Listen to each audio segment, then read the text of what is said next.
तर या ठिकाणी आपण क्वेश्चन नंबर 10 सॉल्व करणार आहे. A particle perform linear SHM at a particular instant.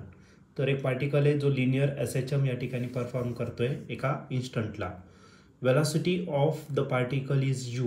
तर त्या पार्टिकलची जी वेलॉसिटी आहे ती किती आहे, तर यू इतकी त्याची वेलॉसिटी आहे. And acceleration is alpha. त्याचं ॲक्सलरेशन किती आहे, तर alpha. While at another instant velocity is v. तर दुसऱ्या इन्स्टंटला त्याची वेलॉसिटी व्ही इतकी आहे. And acceleration is beta. Acceleration किती आहे, बीटा. आणि ब्रॅकेटमध्ये दिलेलं आहे alpha is greater than 0 and beta is greater than alpha. म्हणजे beta is greater than alpha. बरोबर, बीटा सगळ्यात मोठा आहे, अल्फा लहान आहे, पण ते दोन्ही 0पेक्षा मोठे आहे. The distance between two position is. तर त्या दोन पोझिशनमधला आपल्याला डिस्टन्स या ठिकाणी फाईंड करायचा आहे. हा क्वेश्चन 2017ला आलेला होता. याच्या 4 ऑप्शनपैकी पहिलं जे ऑप्शन आहे ए, ते आहे u² minus v² divided by alpha plus beta. B option आहे u² plus v² divided by alpha plus beta. C option आहे u² minus v² divided by alpha minus beta. आणि लास्ट डी ऑप्शन आहे u² plus v² divided by alpha minus beta. तर या 4 ऑप्शनपैकी या क्वेश्चनचं correct answer काय असणार आहे, चला तर आपण सॉल्व करूया आणि मग डिसाईड करूया. तर या क्वेश्चनमध्ये आपल्याला एक पार्टिकल दिलेला आहे जो सिंपल हार्मोनिक मोशन करतोय. ॲट पर्टिक्युलर इन्स्टंट दिलेलं आहे, वेलॉसिटी यू दिलेला आहे आणि ॲक्सलरेशन अल्फा इतकं दिलेलं आहे. ही पहिली कंडिशन आहे, ही पहिली इन्स्टंट आहे. ओके, वेलॉसिटी आपण व्ही ने रिप्रेझेंट करणार. मग पहिल्या केसमध्ये आपण त्याला 1 कन्सिडर करू. मग v1 किती दिलेलं आहे, तर यू इतका दिलेला आहे. आणि ॲक्सलरेशन आपण ए ने रिप्रेझेंट करणार. a1 किती दिलेलं आहे, तर अल्फा इतका दिलेला आहे.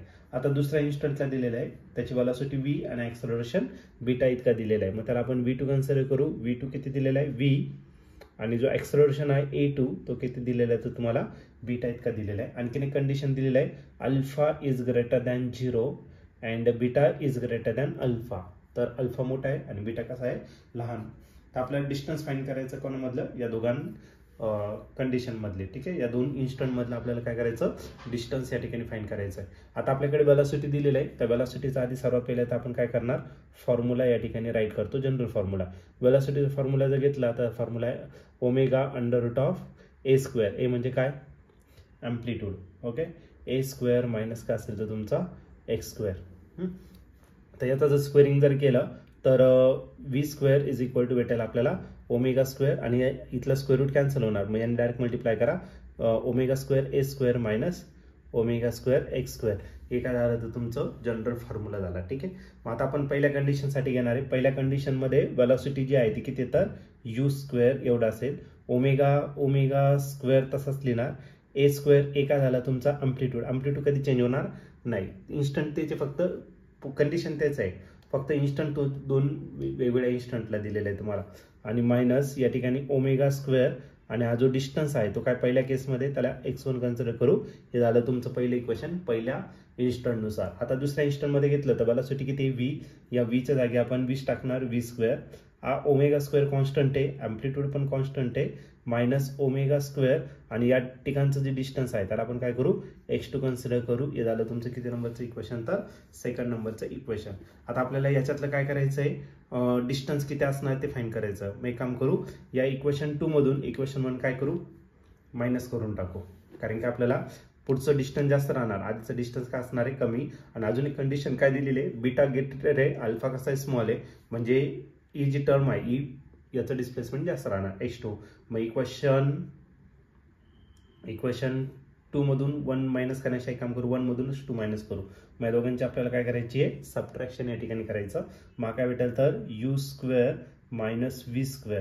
ही जी टर्म सेम आहे ही काय झाली, कॅन्सल. मायनस करायचंय म्हणून इथलं साईन काय होणार आहे, चेंज. ओके, मग पहिली पॉझिटिव्ह टर्म लिहू, काय ω² x2² मायनस इथं करायला ω² x1². या दोन्ही टर्म मधून काहीतरी कॉमन येईल आणि तो म्हणजेच काय आपला ω² या ठिकाणी कॉमन येणार. आरायला u² minus v² is equal to ω² in bracket x2² minus करायला तर x1². तर या ठिकाणी एक सिंपलचा फॉर्म्युला आपण या ठिकाणी यूज करू शकतो, a² मायनस b². मग आपलं जे आन्सर येणार ते राहील u square minus v square is equal to omega square आणि तर ए स्क्वेअर मायनस बी स्क्वेअरचा फॉर्म्युला ए प्लस बी आणि ए मायनस बी म्हणजे x2 मायनस x1 आणि नेक्स्ट ब्रॅकेटमध्ये राहील x2 प्लस x1 आणि आपल्याला डिस्टन्स फाइंड करायचं म्हणजे काय फाइंड करायचं आपल्याला x2 मायनस x1 फाइंड करायचं म्हणजे ही टर्म आपली ॲडजस्ट झालेली आहे. मग आपल्याला काय फाइंड करायचं आहे तर हे x1 प्लस x2 किती असणार ते आपण फाइंड करणार. तर एक काम करू याला इक्वेशन नंबर काय करू 3 कन्सिडर करू. हे रिलेशन आपल्याला त्यासाठी दिलेलं आहे तुम्हाला काय ॲक्सेलरेशन दिलेलं आहे. ॲक्सेलरेशनचा जर तुम्ही फॉर्म्युला या ठिकाणी पुन्हा यूज केला तर ॲक्सेलरेशनचा जो फॉर्म्युला असतो तो omega square x minus sine पण असतं पण मायनसची काही गरज नाही आपण फक्त मॅग्निट्यूड घेणार. ओके मग पहिल्या केसमध्ये जे ॲक्सेलरेशन आहे ते किती येतं अल्फा ओमेगा तर कॉन्स्टंट आहे ओमेगा स्क्वेअर आणि करायला x1 राहिला राईट. आणि दुसऱ्या केसमध्ये जर घेतलं तर ॲक्सेलरेशन किती आहे तर ॲक्सेलरेशन आहे तुमचा बीटा ओमेगा स्क्वेअर तेवढाच आणि जे डिस्प्लेसमेंट आहे ते किती झालं तर x2. पण आपल्याला काय फाइंड करायचं x2 प्लस x1 मग या दोघांचे काय करून घेऊ ॲडिशन करून घेऊ. ओके आता दोघांचे ॲडिशन जर केलं तर अल्फा प्लस बीटा या दोन्ही टर्ममधून कॉमन येणार आहे ओमेगा स्क्वेअर आणि ते करायला x2 प्लस x1. या x2 प्लस x1 ची जी व्हॅल्यू आहे ती आपण या ठिकाणी काय करू शकतो पुट करू शकतो आणि आपल्याला स्टँडर्ड इक्वेशन या ठिकाणी भेटून जाईल. मग ओमेगा स्क्वेअर इकडे काय डिवायडेड इकडे मल्टिप्लाय इकडे काय करा डिवाइड. मग बघा x2 plus x1 is equal to काय भेटेल आपल्याला alpha plus beta divided by omega square. Put this value in equation 3.